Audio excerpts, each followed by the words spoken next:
देश में सुरक्षा के लिए स्पाईवेयर का इस्तेमाल करना गलत नहीं है। हालांकि सवाल यह है कि इसका इस्तेमाल किसके खिलाफ हो रहा है। अगर नेशनल सिक्योरिटी का मामला है तो जासूसी में क्या समस्या है। राष्ट्र की सुरक्षा से कोई समझौता नहीं होना चाहिए। ये टिप्पणी है सुप्रीम कोर्ट के जस्टिस सूर्यकांत और जस्टिस कोटेश्वर सिंह की बेंच पेगासस मामले में दाखिल याचिकाओं पर सुनवाई कर रही थी। ये याचिकाएं 2021 में दाखिल हुई थी। इल्जाम था कि केंद्र सरकार ने 2017 से 2019 के दौरान तकरीबन 300 भारतीयों की पेगासस स्पाईवेयर के जरिए जासूसी की।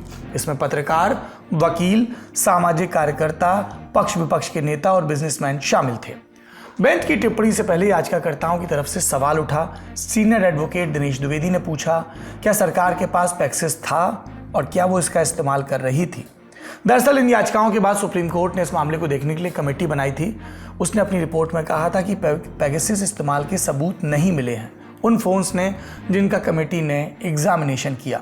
याचिकाकर्ताओं ने बाद में इस रिपोर्ट को पब्लिक करने की मांग की थी। सुनवाई के दौरान सॉलिसिटर जनरल तुषार मेहता ने केंद्र सरकार का पक्ष रखा और कहा, आतंकवादियों के खिलाफ पेगासस का इस्तेमाल करना गलत है क्या? आतंकवादियों की निजता, प्राइवेसी नहीं होती है। इस पर जस्टिस कांत बोले कि एक नागरिक के पास प्राइवेसी का हक है और इसकी रक्षा संविधान करता है। आतंकवादियों का केस अलग है। अगर इस संबंध में नागरिकों की कोई शिकायत है तो सुनवाई की जा सकती है। बेंच ने यह भी कहा कि पेगासस पर रिपोर्ट पब्लिक करने का सवाल ही नहीं उठता। अगली सुनवाई 30 जुलाई को। दूसरी सुर्खी सुप्रीम कोर्ट से ही पूर्व आईपीएस अधिकारी संजीव भट्ट की जमानत याचिका सुप्रीम कोर्ट ने खारिज कर दी। संजीव भट्ट, जिनकी पत्नी श्वेता भट्ट ने साल 2012 में नरेंद्र मोदी के खिलाफ गुजरात विधानसभा का चुनाव लड़ा था।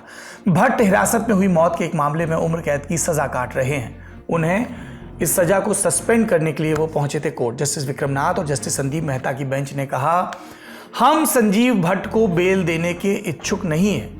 उनकी याचिका खारिज की जाती है। हालांकि इससे मामले की सुनवाई प्रभावित नहीं होगी।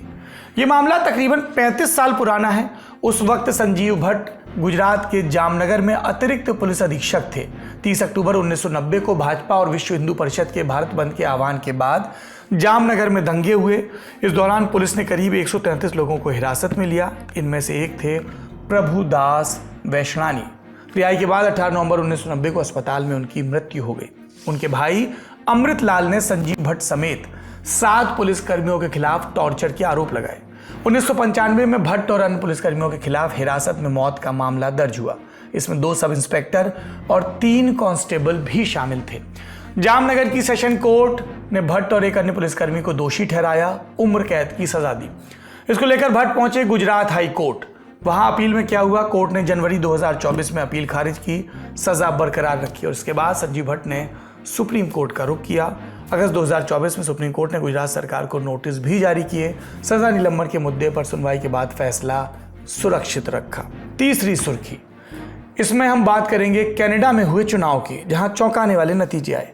प्रधानमंत्री मार्क कार्नी की लिबरल पार्टी ने सबसे ज्यादा सीटें हासिल की हैं। मार्क कार्नी को भारत का समर्थक माना जाता है। हालांकि वो बहुमत के आंकड़ों से कुछ दूर हैं। कनाडा में 343 सीटों वाली संसद है। सरकार बनाने के लिए 172 चाहिए। कार्नी की लिबरल पार्टी 165 सीटों पर जीती है, यानी उन्हें सरकार चलाने के लिए कुछ छोटी पार्टियों का समर्थन लेना होगा। उधर कंजर्वेटिव पार्टी, जो विपक्षी पार्टी, उसके नेता पियरे पोलिवरे ने हार स्वीकार कर ली। भारत के प्रधानमंत्री नरेंद्र मोदी ने सोशल मीडिया प्लेटफॉर्म एक्स पर कार्नी को बधाई दी और कहा, भारत और कनाडा लोकतांत्रिक मूल्यों और कानून के प्रति निष्ठा के रिश्तों से जुड़े हैं। एक और अपडेट, न्यू डेमोक्रेटिक पार्टी यानी एनडीपी के नेता जगमीत सिंह बरनाबे सेंट्रल सीट से चुनाव हार गए हैं। जगमीत की छवि खालिस्तान समर्थक और कट्टरपंथी की है।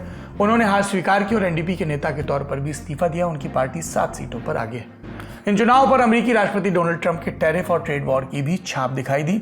आपकी अगर दिलचस्पी है कनाडा चुनाव के बारे में तो आप लल्लन टॉप का ग्लोबल न्यूज बुलेटिन दुनियादारी का आज का शो जरूर देखें।